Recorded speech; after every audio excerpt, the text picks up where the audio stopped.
Hello and welcome to a new series here on the Random Wrestling Review, a new TEW series. And you have guessed right, we are going to, for the first time, be using TEW 9. I've never played TEW 9, at least in any kind of real sense. I've played about with it a little bit, but I've not had a save before on TEW 9. And I just thought it was time. The game's been out for well over a year now, and I've been sticking with TEW 2020. And for my other series, the Local to Global series, that will continue on TEW 2020, and that series will continue. This will not change that. But this is another series. I intend to do one episode per week for this one. And we are going to be running WWE in 2026. Now, I have never done a contemporaneous WWE save, even in private before. It's just never appealed to me or interested me in any way. But at the turn of the year, I had a couple of ideas about what we could do, about how we could do something quite different and quite interesting. And I've decided to go with one of those ideas, and already I'm kind of regretting it because the amount of work I've got to do to create the game world is quite a lot. But I'll get to that in just a moment. You see, I didn't want to just do WWE in 2026 and kind of almost going in parallel along with them.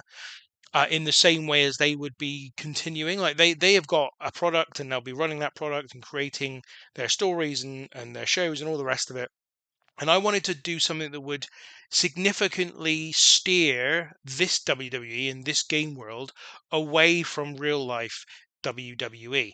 And so, what I'm doing is a bold experiment. I am changing WWE to a touring company. Okay, this is going to be a touring company, WWE. So you can see here how this will work. I'll get into some of the specifics around this, but effectively, there will be no Raw, no SmackDown, no main event, no TV show weekly. We are going to probably kind of do something where we negotiate a television deal to run our tour highlights each week, but there won't be specifically a show that I've got to book in terms of Raw and or SmackDown.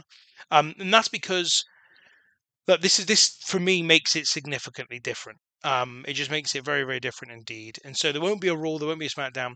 And for those people who perhaps aren't aware or are unfamiliar with this, so a touring company is very much the basis for how most Japanese wrestling promotions run, where basically they have a major show and then a series of events leading up to that show.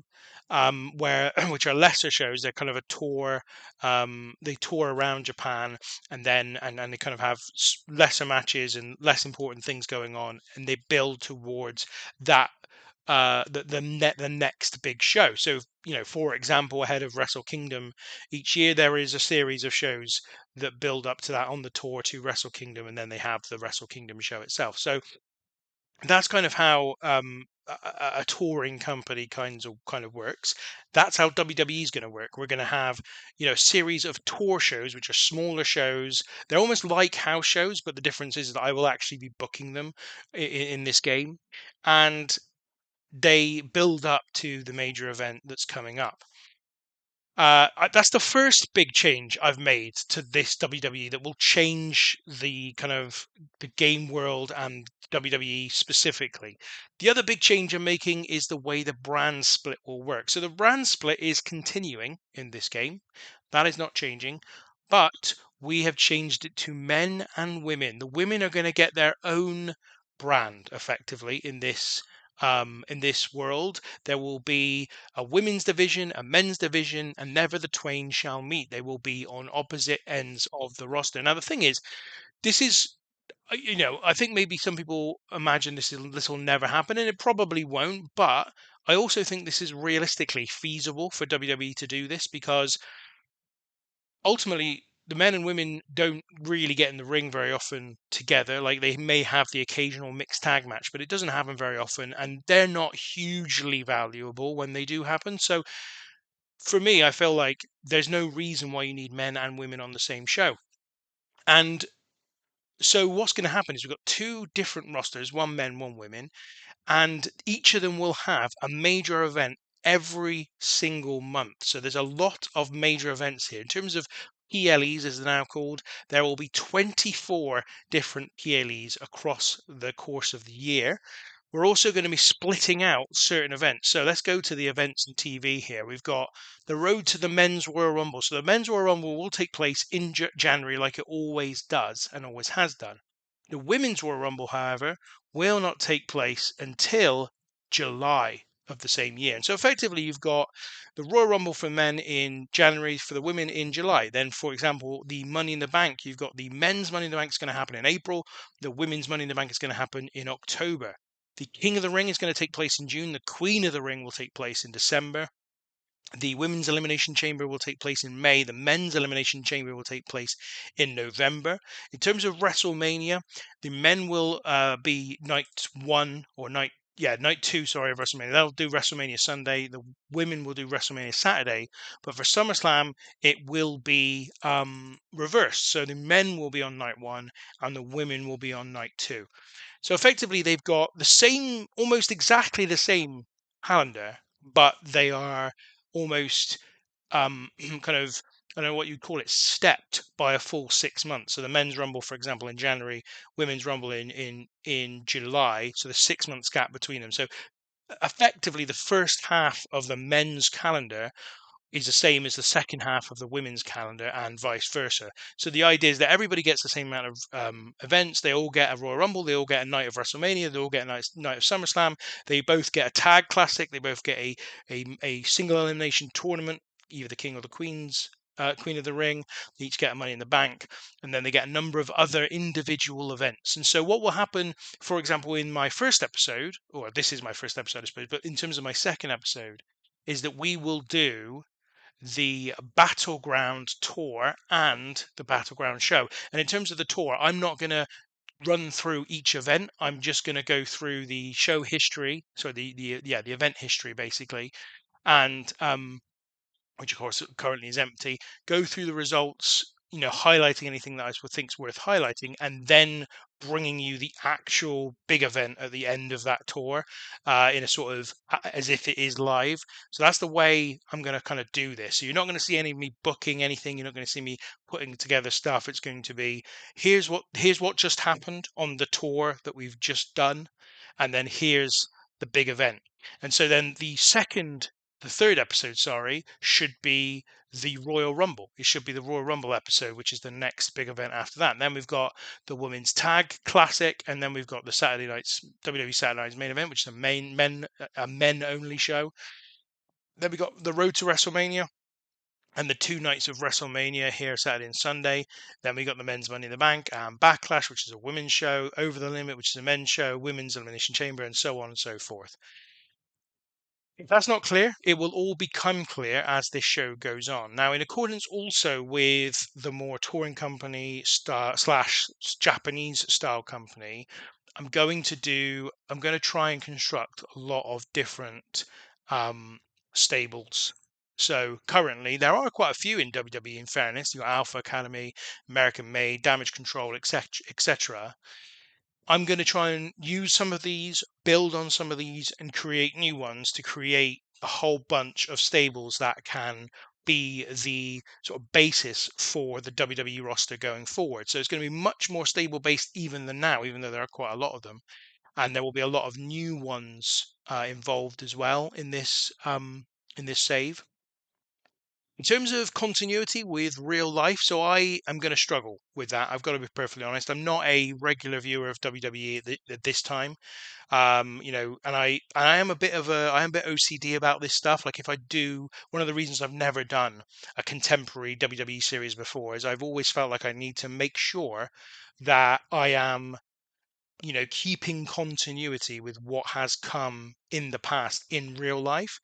This time, I've decided not to worry about that at all. So, in some cases, I am aware of obviously very high level what WWE have done and who are where, but I'm largely going to ignore the smaller details about who's doing what and who was feuding with who at the turn of the year, just because I just don't want to have to go back and watch 2 or 3 weeks worth of Raw and SmackDown before the end of the year, because that'd just be a real kind of endeavor that I'm just not really willing to do. So there will be an extent to which I'm ignoring the past here, but given that we are kind of completely changing the way WWE be working as well, I feel like it's it's fine in this instance. We are going to keep all the champions as they currently stand. So we've got the WWE Intercontinental Champion being Dominic Mysterio. Tag Team Champions are on SmackDown, I assume, is Dexter Lumis and Joe Gacy. We've got the WWE US Champion Ilya Dragunov. Women's Champions Tiffany Stratton. Women's Intercontinental Champions Becky Lynch. Women's Tag Team Champions are Alexa Bliss, Charlotte Flair. Women's US Champions Julia. Women's World Champion is Stephanie Vaquer. World Heavyweight Champion is CM Punk, and the World Tag Team Champions are AJ Styles and Dragon Lee, which I wasn't aware of. And again, actually, this I should mention that the mod that I'm using here is actually the real world mod from November. So I've actually fast forwarded the game start to January 2026. Some of those champions might even have been out of date, before December, let alone before January. So, look, it's not perfect. It's not like we're taking exactly where WWE was prior to, um, the game start date, and then just continuing from there. We are kind of creating a whole new universe as if the past didn't really exist, with some exceptions, as I say, the championships.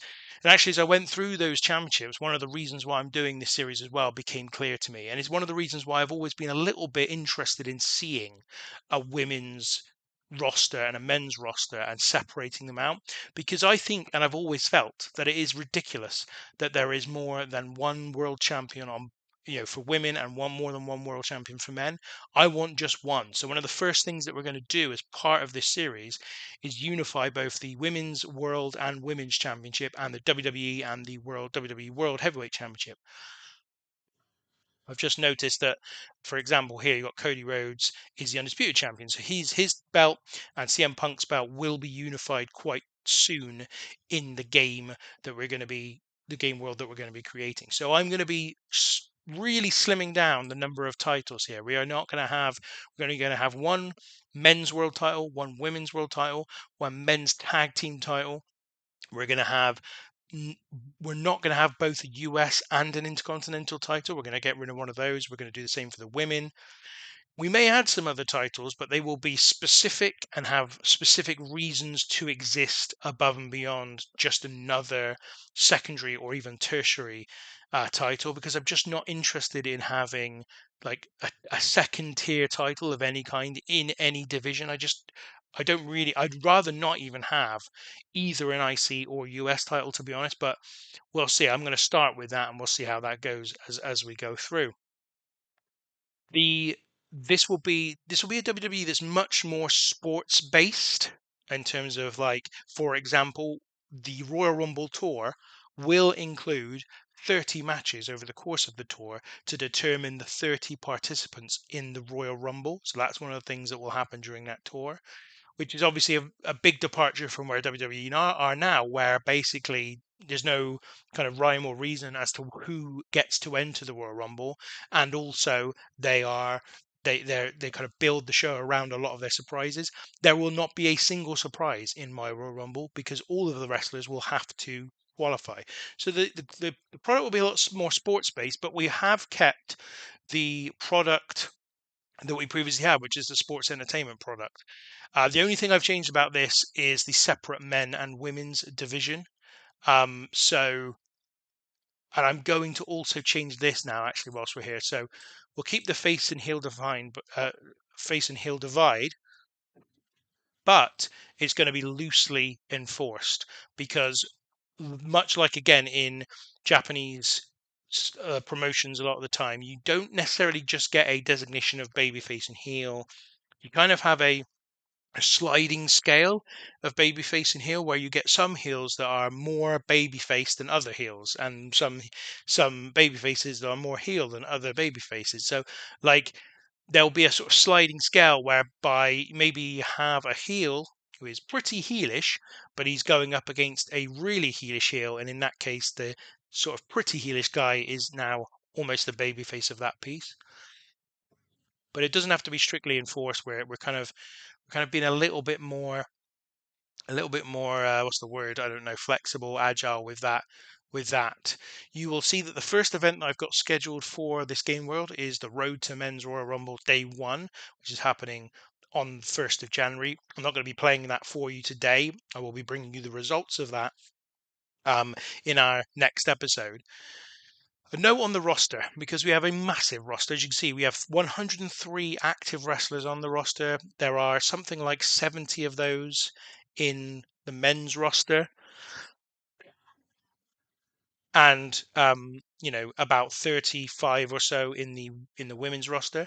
So one thing I will be looking to do is promote some women from NXT to the women's roster to fill it out a bit more, because we haven't got huge amounts. But saying that, we are in a position where at the moment we've only got 3 events building up to Battleground, which is the first women's main show of the year. So we may not need to do that before Battleground. So what would be really cool, if you've got an opinion on this, is to give me any thoughts, comments below around who I should be promoting from NXT into the women's division. And equally, if you're really strong, you have any strong feelings about men that should also be promoted to the main roster, please let me know. I should let you know that I've already done it for one talent, and that is Trick Williams. I don't know why, but for whatever reason, I was running through what I was going to do for the Royal Rumble qualifiers. And once I'd eliminated the people that were injured from the matches and the plans for those matches, and I'd eliminated the 2 champions that obviously are not going to take part in the Royal Rumble, uh, I was down to not that many wrestlers, or I was down, still had loads of wrestlers, but I was not.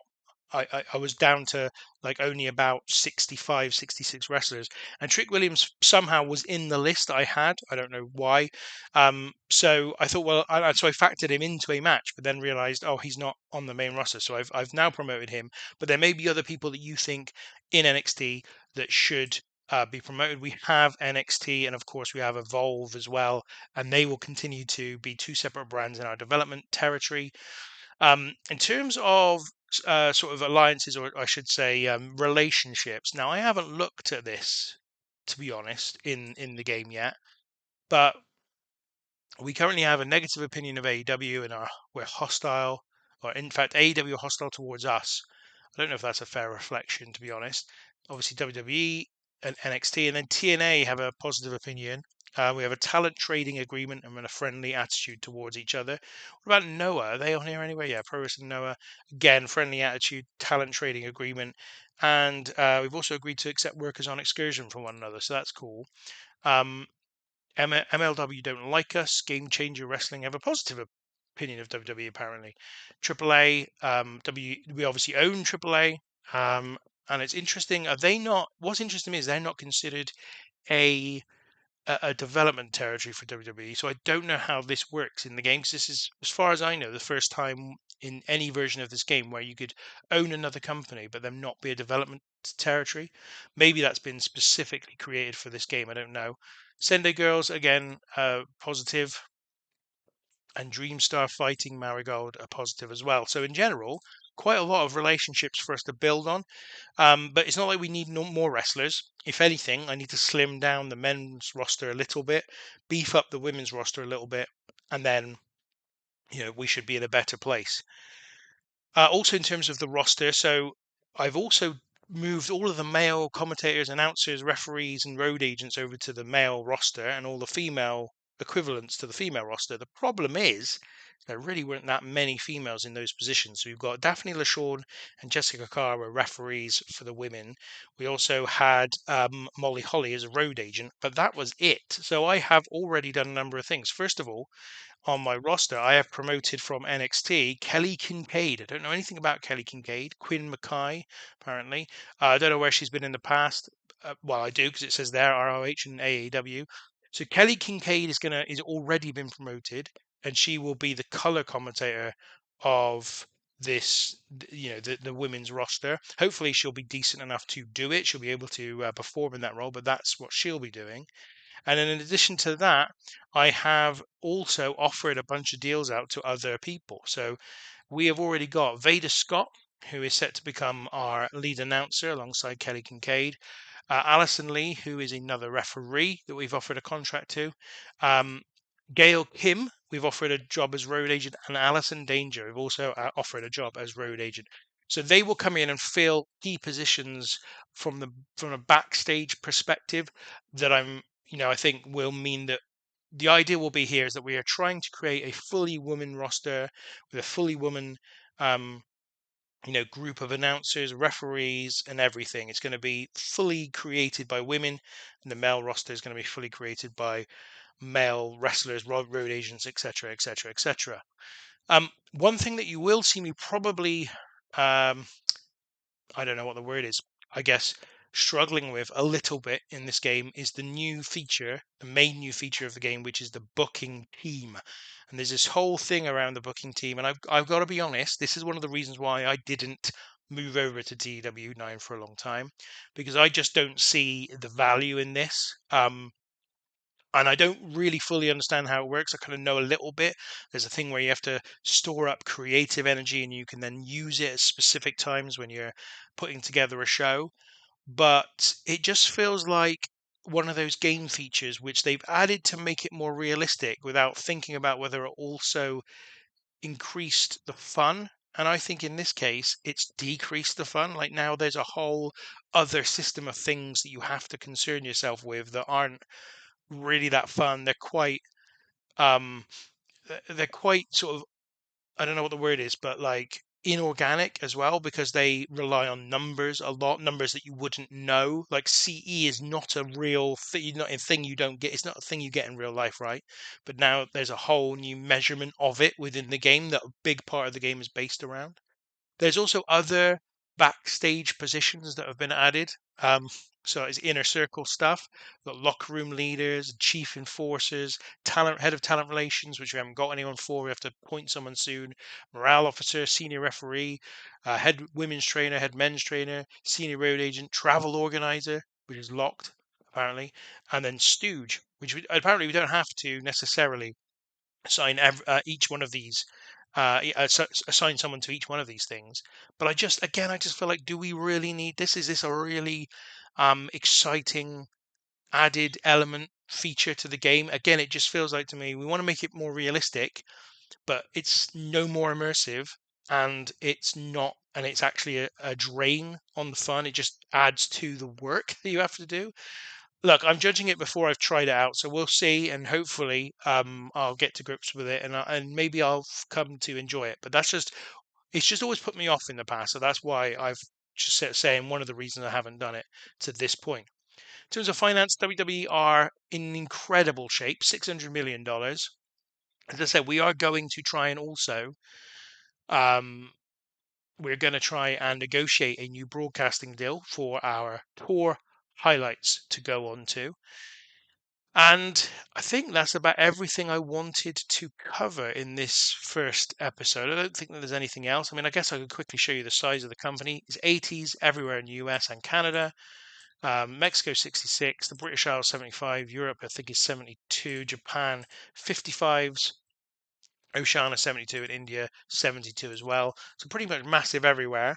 Um, Loads of money, loads of scope to build a massive and really impressive roster. There was one other thing I wanted to look at, which is this thing. Brock Lesnar is considered toxic due to the fallout of his scandal. So this is one thing. There's two things I wanted to address about this. The first one is wrestlers like Brock Lesnar who are kind of part time. Um, so Brock Lesnar, obviously in real life, is a part time performer. Um, I'm not going to use him more regularly than he would realistically be used if I'm going to use him at all. So there's a chance I'm not going to use Brock Lesnar at all. But if I am going to use him, he will be used sort of 2 or 3 times a year max. Okay, he's going to be a really, you know, rare. You're rarely going to see him. Roman Reigns, similarly, he is somebody who these days appears maybe 5, 6 times across the course of the year, wrestles 3 or 4 times. That will be his role with WWE going forward as well. And I'm going to try and stick to that because I think that's only right and fair in terms of this game world.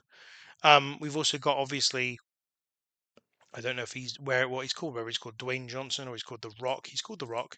But The Rock here, who in terms of what the game will allow me to do, I could use him, really regularly, probably for every single major event.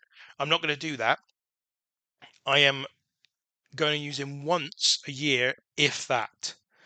And well, I say that I'm basically going to make a call about whether I can use him. If for example, I use him this year in a match, he'll be used in one match and then maybe a couple of promotional appearances.